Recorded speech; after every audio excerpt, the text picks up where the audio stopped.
Assalamualaikum warahmatullahi wabarakatuh. Waalaikumsalam warahmatullahi wabarakatuh. Alhamdulillahirabbil alamin. Wassalatu wassalamu ala asrafil anbiya'i wal mursalin wa ala alihi wa ashabihi rasulillahi ajma'in. Baiklah, langsung saja yang sama-sama kita hormati Ibu Fitri Maiziani MPD selaku dosen pengampu mata kuliah pedagogi. Selanjutnya kepada rekan-rekan dari kelompok 5 yang sudah hadir pada kesempatan ini. Baiklah, kami dari kelompok 5 akan mempresentasikan hasil diskusi kami, yaitu tentang pilar pendidikan dan pembelajaran yang lanjutan dari kelompok 4. Sebelumnya saya akan memperkenalkan masing-masing anggota dari kelompok 5, yaitu yang pertama saya sendiri, Nur Fadila dengan NIM 2020 selaku moderator. Selanjutnya ada Alicia dengan NIM 2022001 selaku pemateri yang kedua. Selanjutnya ada Kak Sylvia Yulia Rahayu dengan NIM 20022108.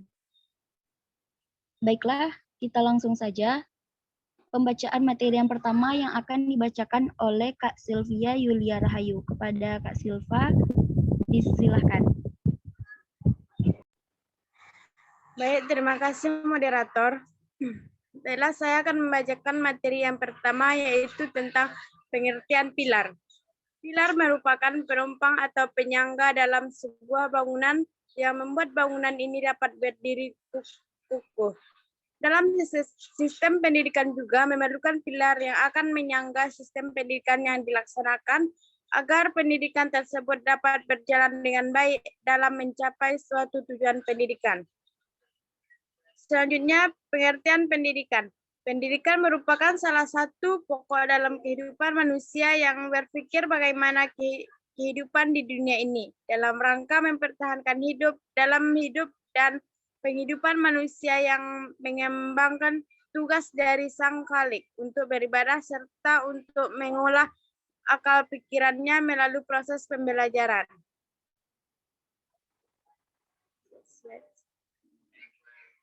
Selanjutnya, pilar pendidikan UNESCO. Pilar pendidikan adalah tiang atau penunjang dari suatu kegiatan usaha, pengaruh, perlindungan, dan bantuan yang akan diberikan kepada anak didik yang bertujuan untuk pendewasaan anak. United National Education Study and Cultural Organization, disingkat UNESCO, merupakan badan khusus PBB yang didirikan pada tahun 1945. Menurut UNESCO, pendidikan bertumpu pada 4 pilar, yaitu yang pertama, learning to know atau belajar mengetahui. Yang kedua, learning to do, yaitu belajar melakukan sesuatu. Yang ketiga, learning to live together, yaitu belajar hidup bersama. Yang terakhir, yaitu learning to be, yaitu belajar menjadi sesuatu.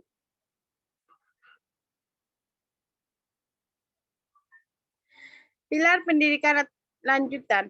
Yang pertama ada learning to be. Belajar menjadi sesuatu adalah proses untuk membentuk jati dirinya sendiri, di mana pilar ini menyatakan bahwa pendidik harus berusaha memfasilitasi peserta didik agar belajar mengaktualisasikan dirinya sendiri sebagai individu yang berkepribadian utuh dan bertanggung jawab sebagai individu sekaligus sebagai anggota masyarakat. Yang pertama, senang atau bersedia menerima qadar dan qadar. Qadar secara bahasa artinya adalah ketentuan. Maksudnya ketentuan atau ketetapan Allah. Qadar adalah ketentuan atau ketetapan Allah yang telah berlaku atau telah terjadi kepada makhluknya. Hikmah beriman kepada qadar dan qadar diantaranya sebagai berikut. Yang pertama, perlunya manusia berusaha dalam kehidupan. Yang kedua, sabar menghadapi cobaan. Yang ketiga, meyakinkan bahwa cobaan adalah ketentuan dari qadar dan qadar Allah Subhanahu wa taala. Baiklah, sekian yang dapat saya sampaikan, saya kembalikan ke moderator. Baik, terima kasih kepada Kak Silva yang sudah membacakan materi dari kelompok kami. Untuk pembacaan yang selanjutnya akan dilanjutkan oleh rekan saya, yaitu Alesia. Kepada Alesia dipersilahkan. Baiklah, saya akan melanjutkan pemaparan materi yang telah disampaikan oleh rekan saya tadi. 2. Menjadi yang dituntut oleh negara, masyarakat, dan diri sendiri. A. Negara. Negara yang selamat, aman, dan tentram adalah yang didasari dengan takwa, yaitu suatu negeri yang warganya secara individual hidup menurut Islam, yang memperlihatkan solidarisme hidup penduduknya dalam pergaulan, di dalam pekerjaan sehari-hari penuh dijiwai dengan sifat rajin dan gembira serta kesehatan badannya prima. B. Masyarakat. Lingkungan masyarakat adalah lingkungan dalam proses pembentukan kepribadian manusia sesuai dengan keberadaannya pada lingkungan masyarakat akan memberikan sumbangan yang sangat berarti dalam diri manusia bisa menempatkan dirinya sebagai makhluk sosial karena manusia menyadari tidak bisa hidup tanpa bantuan orang lain. C. Keluarga dan diri sendiri. Keluarga adalah merupakan kesatuan-kesatuan kemasyarakatan yang paling kecil. Menurut Raymond W. Murray, mengemukakan fungsi keluarga yaitu sebagai kesatuan tuntunan atau biologis dan juga kebahagiaan masyarakat berkewajiban untuk meletakkan dasar pendidikan rasa keagamaan, kemauan, rasa kesukaan pada keindahan. B. Must not be atau menjadi yang terlarang. Must not be atau menjadi yang terlarang sangat penting untuk dipahami oleh pendidik bahwa tidak semuanya menjadi sesuatu yang kondisinya dapat diterima Tuhan. Contoh menjadi pembohong, menjadi pengacara masyarakat, menjadi orang munafik, dan sejenisnya sesuatu yang dilarang. C. Learning to live together atau belajar hidup bersama adalah mengajarkan, melatih, dan membimbing peserta didik agar mereka dapat menciptakan hubungan melalui komunikasi yang baik, menjauhi prasangka-prasangka buruk terhadap orang lain, serta menjauhi dan menghindari terjadinya perselisihan dan konflik.